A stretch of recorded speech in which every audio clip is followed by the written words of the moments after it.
Hey guys, welcome back to the comic book review. If you're new to this channel, we start this video off with the top hottest comics according to the Go Collect website. Then we go through comic books I recently read and I kind of become a critic and review them. And uh, and yeah. And so I use a 1 to 5 rating, 1 being the best, 5 being the worst. No, oh my gosh. 1 being the best, no, oh my gosh. 1 being the worst, 5 being the best. 3 to me is like a happy medium, so I don't get sad if a comic book that you like it's a 3. That means to me I thought it was okay. So yeah, so let's get back started. So this is Spider-Man 361 at number 1, First Appearance of Carnage. If you look at the top left corner, you have the number, but I accidentally forgot to change this to 2. So this went down from last week. This was number 1 last week, and so this is Ultimate Fallout number 4. It's the first appearance of Miles Morales. Next, we have the Amazing Spider-Man number 300. It's probably been here every week. Same with Amazing Spider-Man 361. Been here every week. It's the first full appearance of Venom.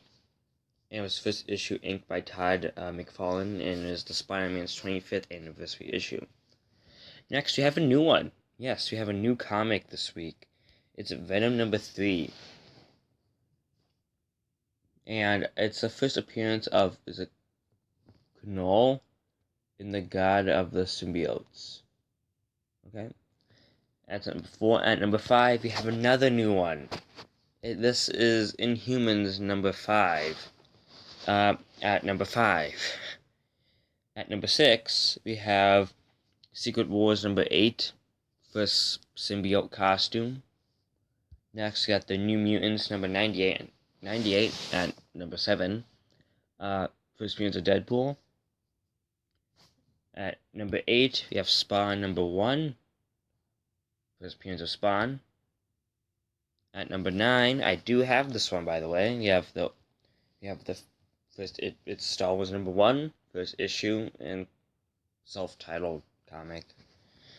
At number 10, we have the Savage She-Hulk number 1, first appearance of She-Hulk, and the origin.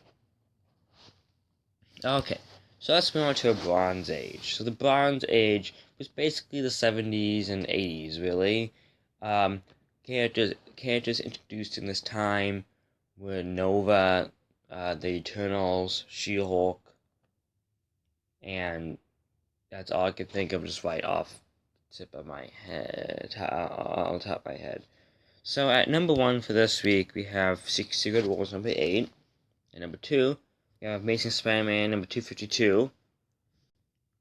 It's the first symbiote costume in the regular series. Next, we have Wolverine number 1, first solo comic. At number 4, we have the Eternals, first appearance. It was also done by Jack Kirby. At number 5, we have She-Hulk number 1. At 6, Star Wars number 1. Then we have Thor number 337. First appearance of Beta Ray Bill. At number 8, we have Spider-Man number 129. First appearance of the Punisher. Next, at number 9, we have Spider-Woman number 1. We get a new complete origin and the mask is added. And at number 10, you have the Incredible Hulk number 181. First appearance of the Wolverine. So next you have the Silver Age. So the Silver Age of comics was, personally, I say the best age of comics. Characters that was introduced in this time, basically all of Marvel comics except Captain America and Submariner. Yeah, literally, like all Marvel comics. Martian Manhunter was released around this time. Trying to think of any. I can't really think of anything other at the top of my head. But yeah, so a lot of stuff happened. Oh yeah, the new Flash, the new Green Lantern, the Hal Jordan Green Lantern, the Barry Allen Flash, and yeah, so basically a lot of stuff happened in the Silver Age, and actually a lot of like the Flash TV show and stuff. A lot of the episodes are based off comic books from this age of comics, and yeah. And also, if you watch DC Legends of Tomorrow, Whip Hunter was introduced in this time too. I'm trying to think, was Black Lightning in this time? If anything, Black Lightning would have been like early, like late Silver Age and early Bronze Age. He might have been introduced around this time, I'm not quite sure. But yeah, so let's go. So in the Silver Age, at number 1, again, Fantastic Four, number 52. First appearance of Black Panther in the Negative Zone. At number 2, you have Silver Surfer, number 1. You get the origin and first issue and self-titled series. Next, got Fantastic Four, number 49. Fantastic Four, number 48. First appearance of the Silver Surfer and Galactus. At number 5, you have Amazing Spider-Man, number 50. First appearance of the Kingpin. At number 6, you have Daredevil, number 1. First appearance of Daredevil. Basically anyone in the Daredevil kind of storyline. At number 7, you have Iron Man number 1, first issue. And the origin is retold. At number 8, you have Avengers number 48. The first appearance of Black Knight 3 and the origin of Black Knight 3, the third. And number 9, you have Captain America 100, first issue in the Silver Age. The death of Franz Gruber, who I think Franz Gruber is that the guy who's the bad guy in Civil War. And then at number 50, you have oh my gosh, at number 10, you have the Amazing Spider-Man number 41, the first appearance of the Rhino. Next, as we move on to the Golden Age. The Golden Age of comics is basically everything from 1952 and older. People that came around this time was Superman, the Lone Ranger, Green Hornet, Flash Gordon, Buck Rogers, Wonder Woman, the original Flash, the original Green Lantern, Blackhawk. Basically, a lot of more DC's superheroes. Captain America came out, Submariner. A lot of people came out around this time. So number 1, I've never heard of this guy until I started doing this. It's the Atomic Thunderbolt, number 1. Next, got Mad at number 1. At number 3, you have Batman, number 24. That's a pretty cool cover. Next, you have Batman, number 32. After that, you have Crime Suspense Stories, number 24. So Crime Suspense Stories actually played a big role in the comic book world, surprisingly.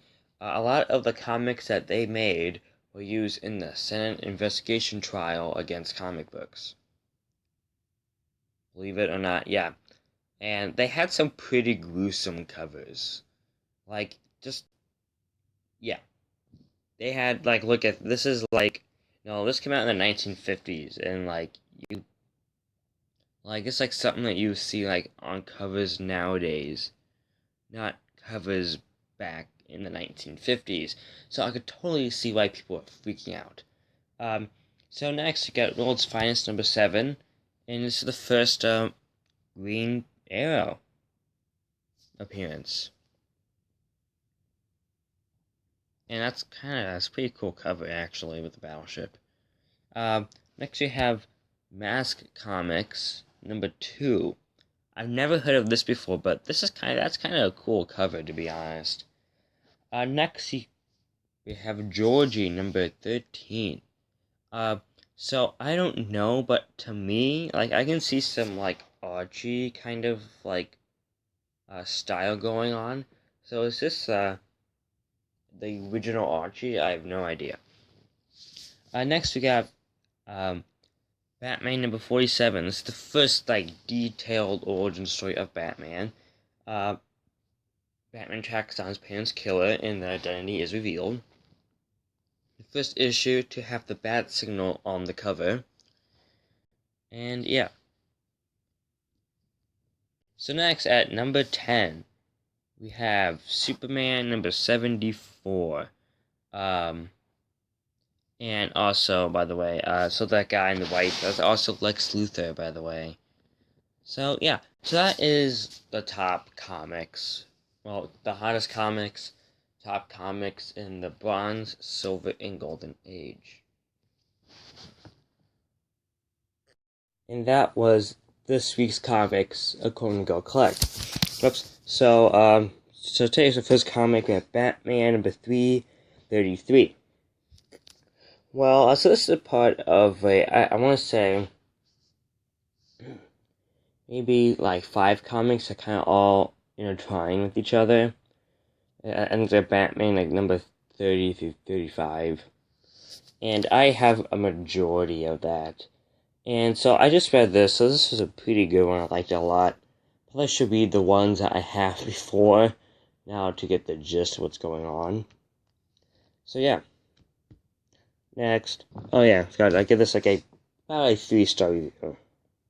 This might have been on here once, I'm not quite sure. And so this is Batman number 299.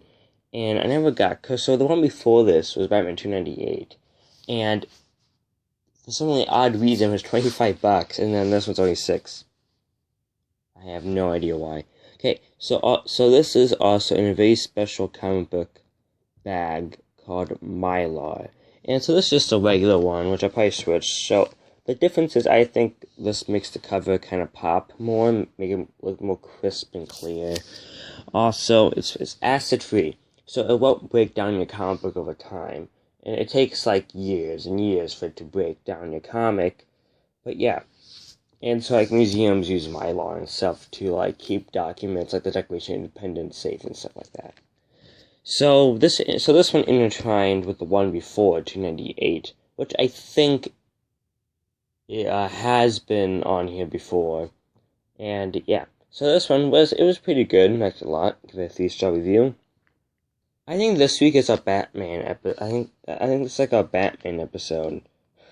Because the first 3 are Batman. Okay, so this one right here. This one, if you are a regular viewer and have seen every comic book review, you will know that this one is a very revolutionary comic book for this channel. It was the first comic book I used to introduce the new PHI. I guess that's something. The new PHI Games History Reviews. It was the first thumbnail I made that I actually put time into working on, and had the comic book, it's a comic book review on the side. And now that format I use for almost all my thumbnails. Almost all thumbnails.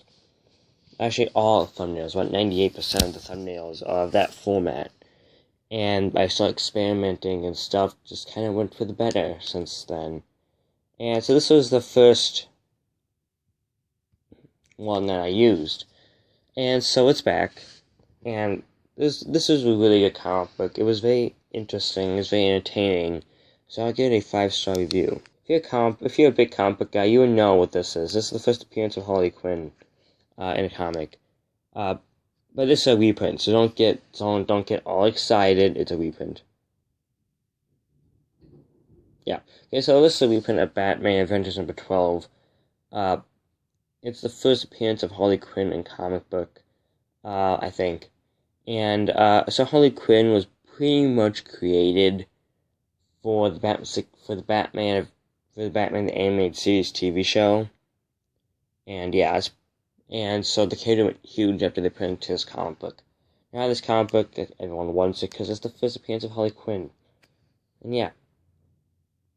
So this one, I read it, it's okay. I get a 4-star review. Okay, so next, this is True Believers. We haven't had one in a while, mostly because Marvel hasn't come out with any since coronavirus started. I think last one's February. So what True Believers is, it's reprints of old Marvel comic books, and they use it to usually promote stuff. Like I bet, like when the Black Widow movie comes out, it's gonna be a whole bunch of old Black Widow comic books, and they're only $1. So this one was promoting their new graphic novel series, The Criminally Insane, and so this is Avengers #5, the first appearance of Baron Zemo, which we would ironically talk about him later. This is pretty ironic, this episode. Just keep watching till the end. If you keep watching till the end, you see why it's pretty ironic. And so, yeah, this was really good. And I think he will, is it like Black Knight, Dark Knight, something like that. I think he will later turn into a good guy, if I remember correctly. But yeah, so some of these guys you would recognize, some of the bad guys. And yeah, it was a really good comic book, so I'll give it a 5-star review. So this comic book, it was really good. So basically what I liked about it was like a one-shot kind of story, and it focuses on a kid who lives in a really bad neighborhood, and AIM kind of picks him up. Well, the world's kind of gone crazy after AIM launched a weapon on the world that kind of made everyone go insane, start killing each other, kind of thing. And so they stop it, and so like this area in Queens just kind of is like the Bronx, something like that, kind of just kind of like really crime ridden, but there's no superhero there to help them. And so this kid who's really good at like tinkering, like with electronics and stuff, gets picked up by AIM, and I'm not gonna tell what happens after that. It was really good. There's a lot of like surprising kind of things. It was good. I liked it a lot. And yeah, I'll give this one about a 4-star review, because they didn't show Captain America enough. There's Batman Beyond #44. So this is basically based off the television series Batman Beyond, and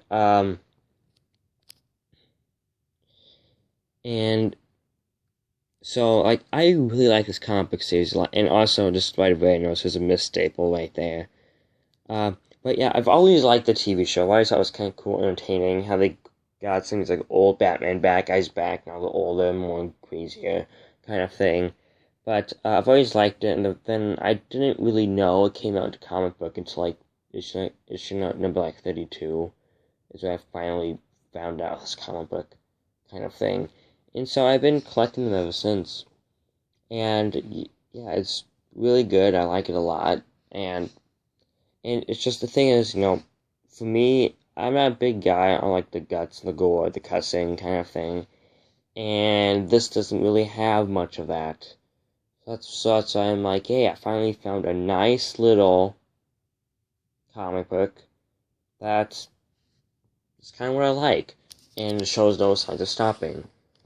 So, yay! Also, that one gets 5-star review.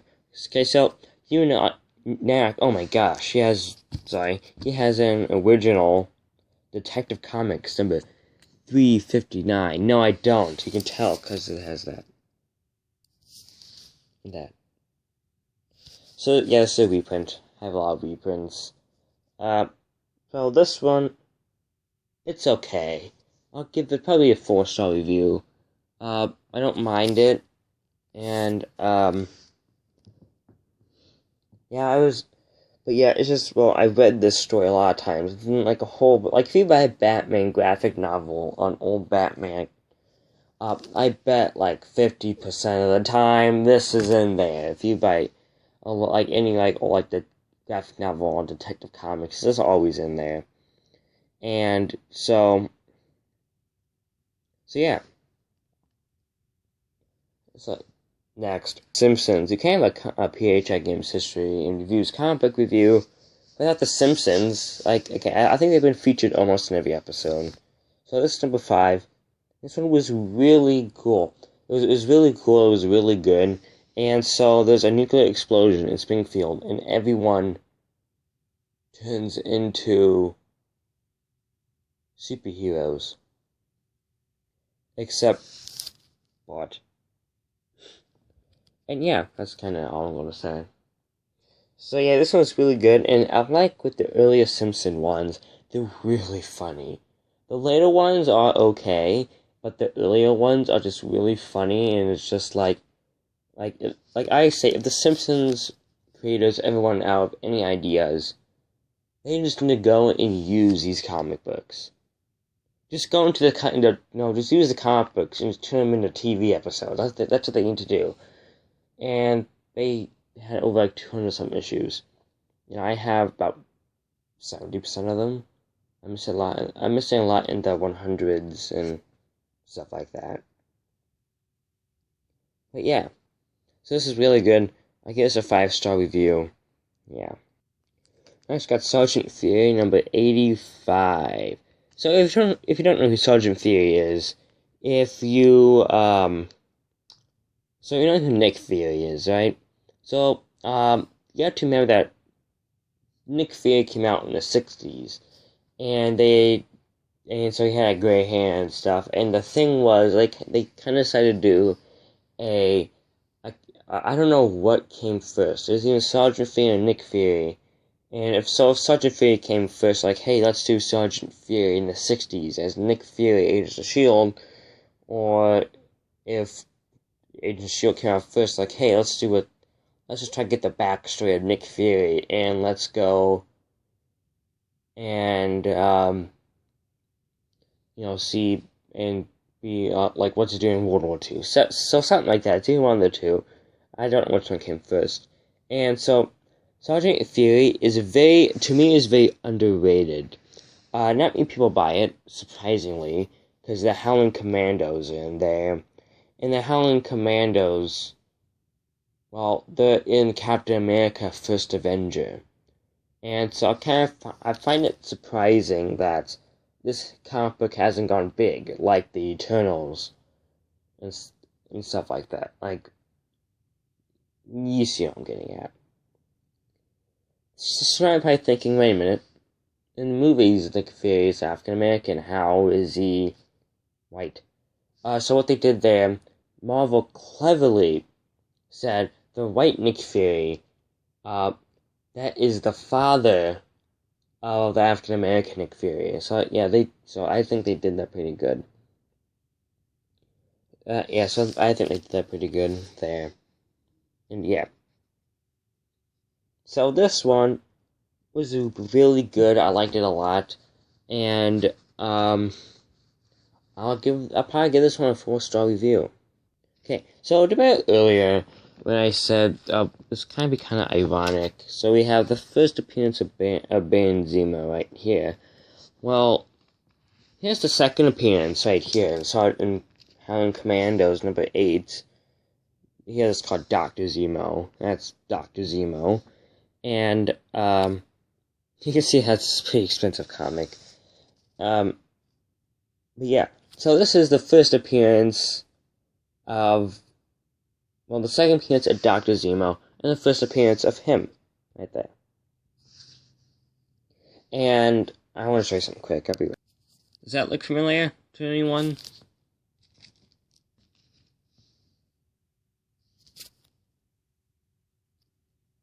So basically, this comic book and this one actually came out in the exact same month, actually.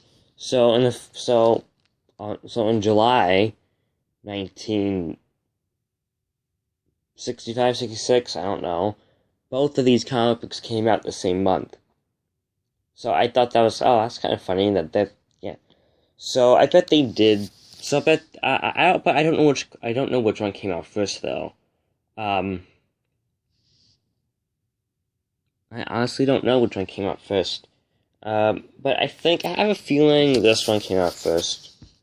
But yeah, it's just like, ooh, just right here, it's the first appearance, second appearance. But this is not original. But yeah, so this was a really good story. I can get out of here. Okay, so this was a really good story. I liked it a lot. And so, the reason why I like Sgt. Theory so much is because I'm a big World War II historian. I like learning about World War II. And this is just kind of, to me, it's just, this is the best World War II comic I think was ever made, is this, Sgt. Theory. It's probably the best World War II comic ever made. And then people are like, but the Sergeant Rock and stuff.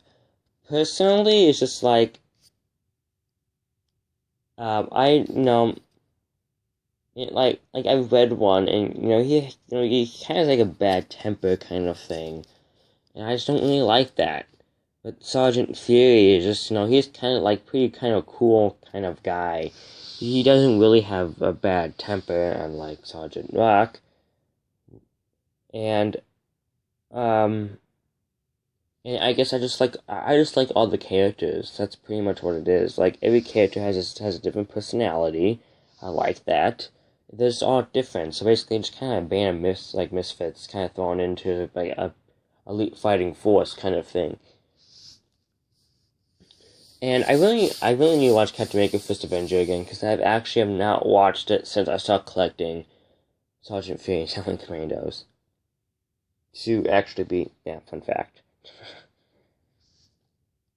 So also, guess my thinking this, hey, is Jack Kirby? No, it's not Jack Kirby. Jack Kirby might have done the first issue of this, and then they kind of passed on to another artist. But, so Sergeant Theory, so if you're a collector out there, and, so Sergeant Theory, if you find number 1 or number 13, you just get them. You have to get them, because number 1, they only had a limited, they only ran like a handful, and number 13 is the one everybody wants, because Captain America's in there. Yeah, they team up Captain America. It's the only time they do that in the whole comic book. Is there. So yeah.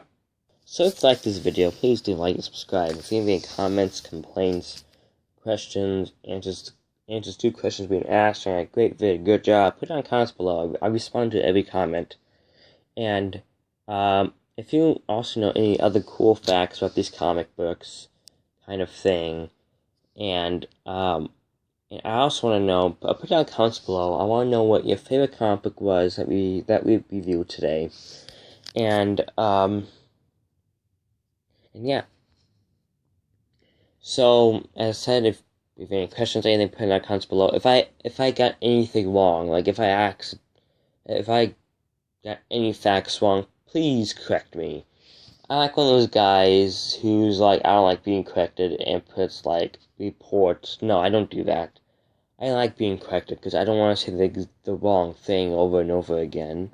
But I like being, so yeah, so if I say anything wrong, please correct me in the comments below, because I would always like to know if I'm wrong. Yeah. So I said I want to know what your favorite comic book is, and I'll see you guys in the next video. If you like this, this is episode like 25. We have 24 other episodes of comic book review you can watch. And yeah. So please leave a like, subscribe, and I'll see you in the next video. Bye.